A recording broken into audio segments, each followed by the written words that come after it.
মানসিক ভারসাম্যহীন যুবককে উদ্ধার করে পরিবারের হাতে তুলে দিল গোপালনগর থানার পুলিশ। সোমবার ভোরে সাতবিরিয়া থেকে ওই যুবককে উদ্ধার করে গোপালনগর থানার পুলিশ। অঞ্জলি সিল্ক, শিমুলতলার মোড়, বনগাঁ, এখন এক নতুন রূপে, নতুন সাজে। মানসিক ভারসাম্যহীন এক যুবককে উদ্ধার করে পরিবারের হাতে তুলে দিল গোপালনগর থানার পুলিশ। উদ্ধার হওয়া যুবকের নাম ইন্দ্রজিৎ সাহা, বয়স 24 বছর। মালদা জেলার ইংরেজবাজার থানা এলাকার বাসিন্দা তিনি। সোমবার ভোরে স্থানীয়রা সাতবেরিয়া এলাকায় ওই যুবককে ঘোরাঘুরি করতে দেখেন। খবর দেওয়া হয় গোপালনগর থানায়। পুলিশ এসে ওই যুবককে উদ্ধার করে থানায় নিয়ে আসে। পুলিশ ওই যুবকের নাম এবং পরিচয় জানতে বিভিন্ন থানায় খবর পাঠায়। এরপর যুবকের বাড়ি থেকে খোঁজ মেলে। জানা গিয়েছে, গত 13 তারিখ ইংরেজবাজার থানায় ইন্দ্রজিৎ সাহার নামে নিখোঁজ ডায়েরি করেছিলেন বাবা রাজু সাহা।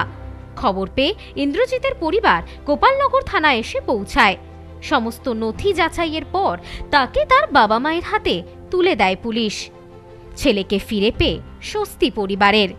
বাবা রাজু সাহা বলেন, ছেলে মানসিকভাবে কিছুটা ভারসাম্যহীন।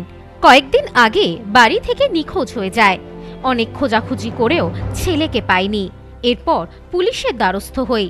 ছেলেকে ফিরে পেয়ে আমরা খুবই খুশি। বাড়ি থেকে একটু মাথা একটু ডিফেক্ট আছে, ওই জন্য বাড়ি থেকে বেরিয়ে চলে এসেছিল। বেরিয়ে এসে মোটামুটি 1 সপ্তাহ পাইনি। কালকে থানা থেকে আমাদেরকে বললো, গোপালনগর থানা ফোন নাম্বারটাও দিয়েছিলাম, তো খবর দিল। খবর দেওয়ার পরে আমরা এসে নিয়ে যাচ্ছি। Bureau report, news no man's land, Bongaon.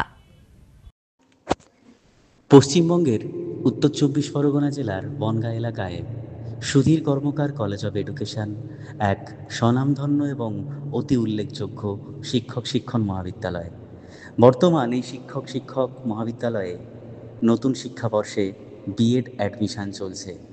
তাই বিএড অ্যাডমিশান নেওয়ার বিষয়ে যে সমস্ত শিক্ষার্থীরা আগ্রহী, তারা অতি সত্বর কলেজের অফিসে এসে যোগাযোগ করবেন।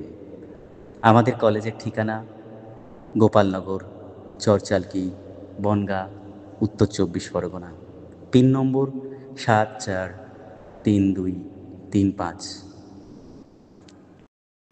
মানসিক ভারসাম্যহীন এক যুবককে উদ্ধার করে পরিবারের হাতে তুলে দিল গোপালনগর থানার পুলিশ।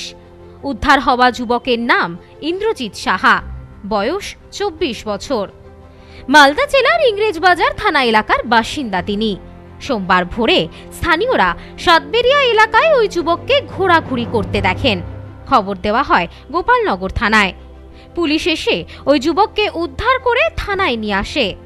পুলিশ ওই যুবকের নাম এবং পরিচয় জানতে বিভিন্ন থানায় খবর পাঠায়।